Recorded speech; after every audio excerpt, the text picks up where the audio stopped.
Hello everyone, it's your buddy Isaac, and I'm going to be talking about something that's kind of been catching my attention lately. I don't know about you guys, but it seems to me like a lot of our OG YouTubers seem to be going broke lately, as in a lot of them are just not having money or not doing well financially.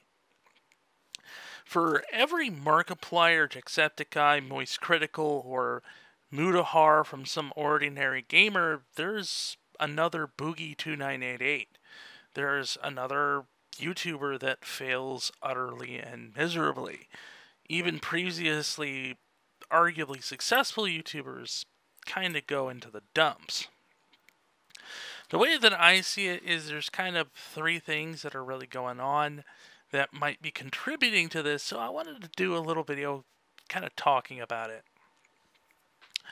The first thing I want to talk about is something that's more or less a rumor. This is something that people say is possibly going on, but there's not really any evidence that it's going on.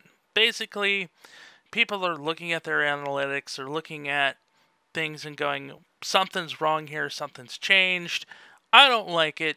I don't know what it is, so I'm just going to assume that there's some kind of malevolent activity going on. So the idea here behind this is that YouTube is throttling independent YouTubers in favor of some corporate channels, and there's a little bit of evidence to this and a little bit of not. For example, there are corporation channels that are also not performing as well on YouTube as one might think. For example, Meta PCs, the same people that made my computer, are a very popular computer brand, yet their channel is only around 60,000 some subscribers as of recording of this video. They're internationally known, they're well known. They have sponsorships and support from content creators with millions of subscribers.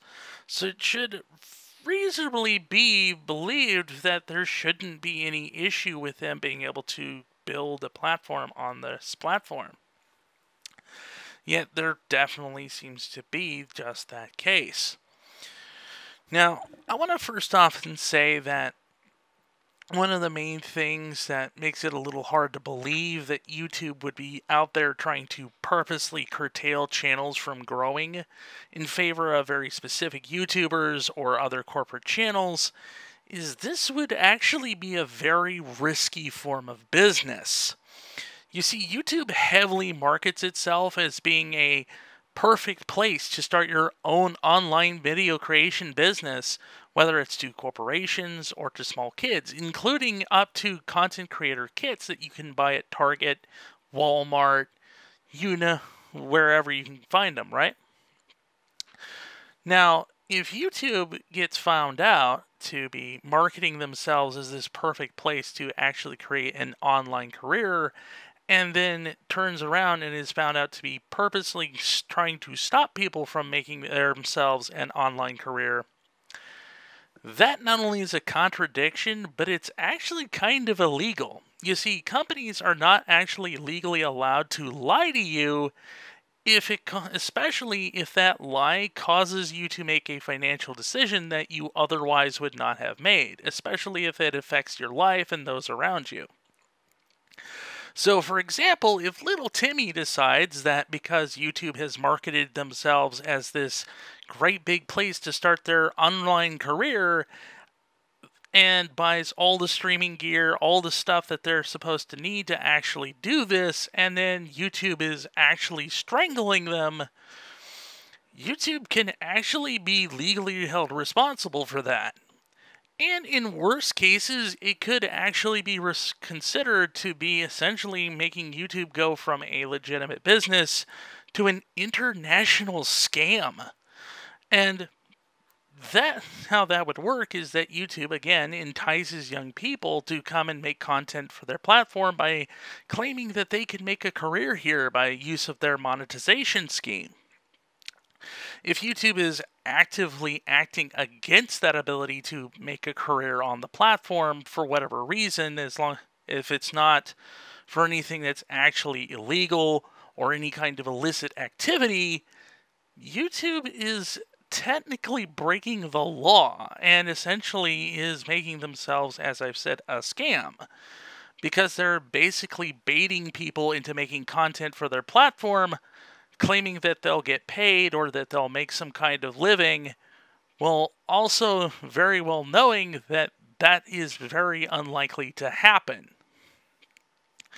Now, I don't know about you, but I know how America tends to deal with those kind of people. I can't imagine what other countries like Europe and Asia and the Middle East do in terms of legality with that. Now, here in the US, it wouldn't just be possibly fines for these executives for doing that. There's a very real chance that many of them could actually wind up in prison. It's why that would be a really risky matter of business. Especially if you get convicted in one country, that conviction can actually roll into other nations. Meaning that if it comes out that YouTube is regarded as a scam in one nation, it could very quickly start getting regarded as a scam in other nations. Resulting in some cases, with the YouTube executives losing not only the finances they have in one country, but possibly all of them. As some nations, when you are being accused or you have been found to be at fault for some variety of scam, will outright freeze, if not straight up confiscate your assets and your wealth to compensate those who have fallen victim to your actions. Not a fun little picture. Now, obviously, that being said, one of the things I could actually more reasonably see, really, is that perhaps what we're actually seeing is a number of these YouTubers are just falling out of favor. People are just not as interested in their content anymore. Now, of course, this does lean a little bit more to what I'm talking about with YouTube might be trying, according to rumor, might be trying to control what channels get big and what channels don't. Partially in because what people are saying is that they're trying to control their image to some extent. Because YouTube is trying to get away from the land being referred to as the platform of neckbeards that scream and ree about nerd stuff online and go after and complain about major corporations online or do really weird, bizarre stuff. I can totally understand that. Even some content creators that started out like that on YouTube have actually been trying to kind of shove that part of their life and their past as far away from them as they can. There's nothing particularly wrong with that. In many cases, a lot of it has to do with those creators have actually grown out of that and are trying to kind of make it to where their image of who they are is no longer a part of that particular time period of YouTube. Although, if I'm going to have a little side note, just you and me, I'd say YouTube is kind of failing in that respect, considering that it seems like a lot of the YouTubers that they're actually supporting end up getting into a lot of trouble. And I mean a lot of trouble. Not only that, but YouTube's own behavior is really contributing to the very rumor that I'm talking about, where if you try and tell them, hey, there seems to be something wrong with the algorithm, they don't really seem to listen. They just give you a copy-paste answer that says that you're the problem. Not a great look and not a really good way to actually build up any kind of rapport with your customers / users. Now, I'm going to be honest, I can see why YouTube might try and say, hey, there's nothing wrong with our systems, whether it's for advertisers or investors.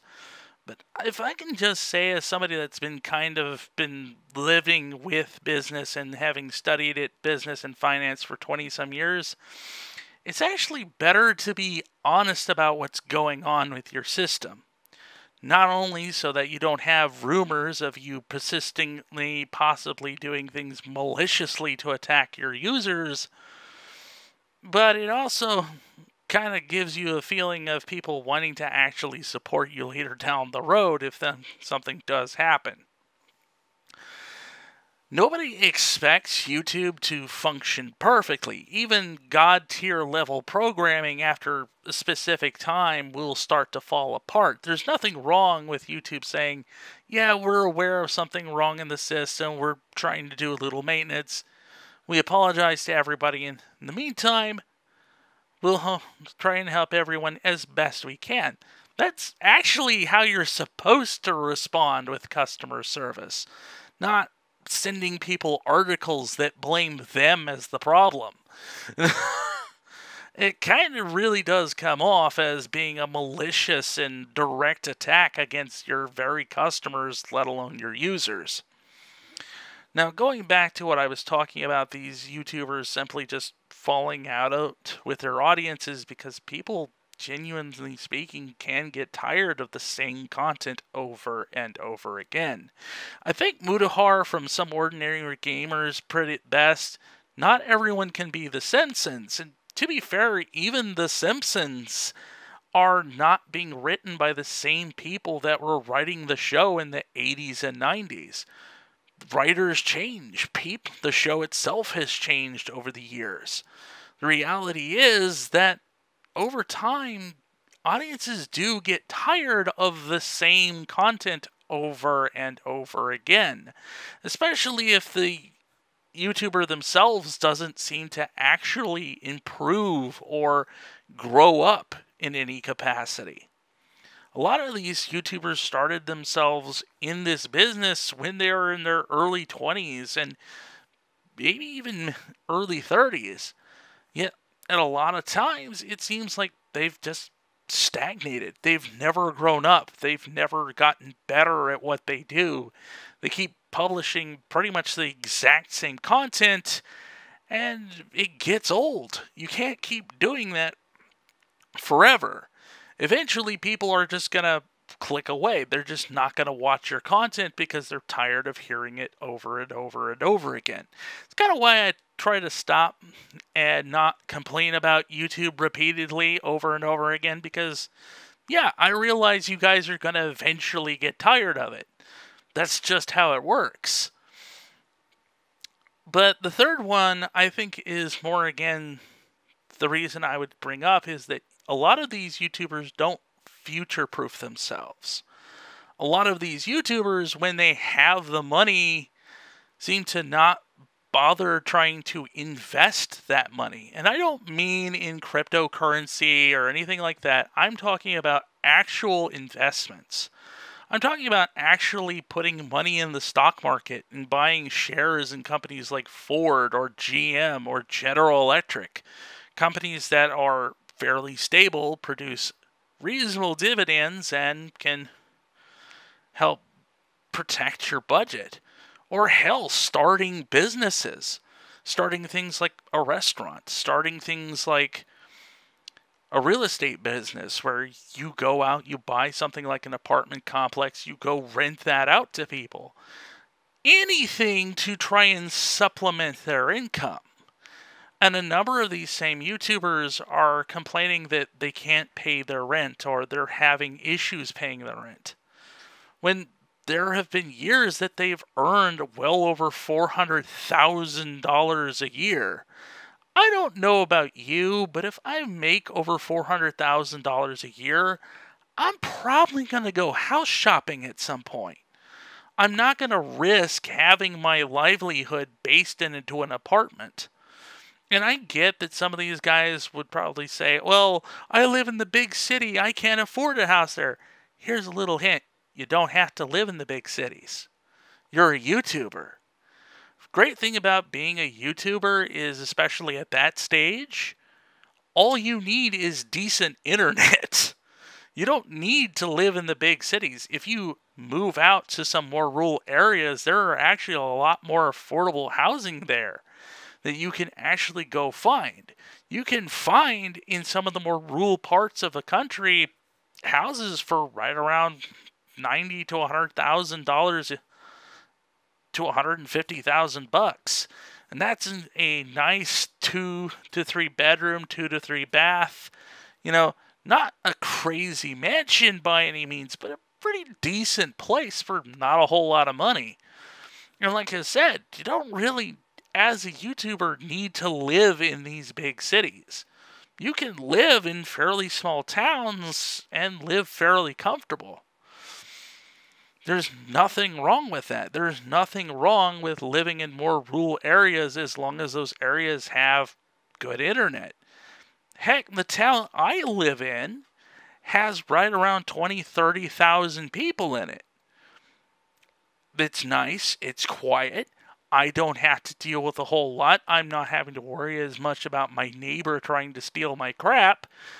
And for the most part, I've literally been in cases where I've just accidentally left my door unlocked and nobody's bothered with my stuff at all. Granted, the outside of my apartment looks like it's a barren location where nobody lives because I don't plant anything. I don't put anything outside. But the point is that you can actually live in some of these more rural areas and have a decent home. So, that's not really helping your case if you're like, oh, I can't afford to live here. Well, why can't you afford to live there? Why do you still have, like, say, a mortgage on a $250,000 house when you've been making $500,000 for every year for about 4 to 6 years? Why are you having to move back to a smaller apartment into a major city when, again, you've been making $500,000 for 5 to 6 years? If I was making $500,000 to 5 to 6 years, you would not hear me having a peep about my financial problems at all, because I wouldn't have any. See, I understand that, of course, that I'm not the norm. I actually got raised to know how to deal with my finances. I actually learned from a very early age how to run a business, how to invest my money so that my money actually has a long period in staying power, so that my money works for me. I don't have to work for it. And one of the things that I definitely would actually suggest to you guys, if you ever get enough money to do stuff with things like that, talk to a financial advisor. Talk to a professional financial advisor. Figure out what your situation is. Figure out what you're going to do.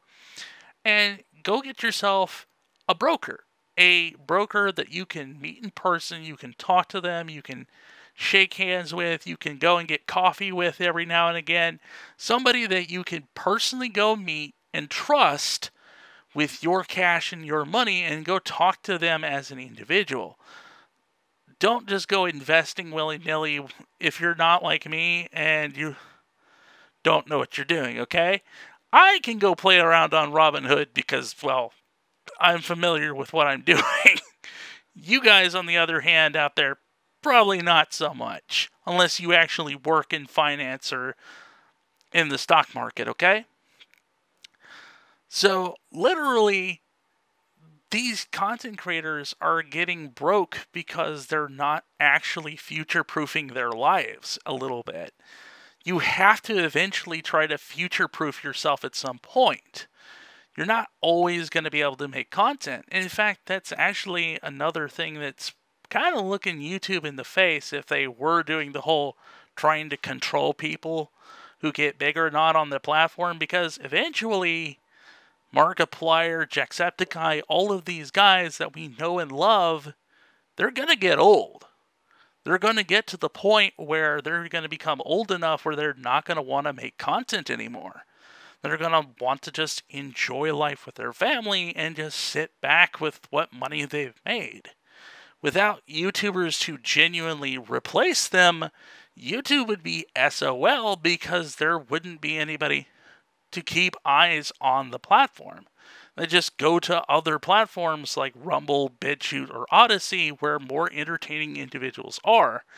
And if you're trying to control who gets big and small on the platform, you also create a problem where eventually you start having it to where people just don't make content for your platform. Because people tend to not do things that they don't get a reward for.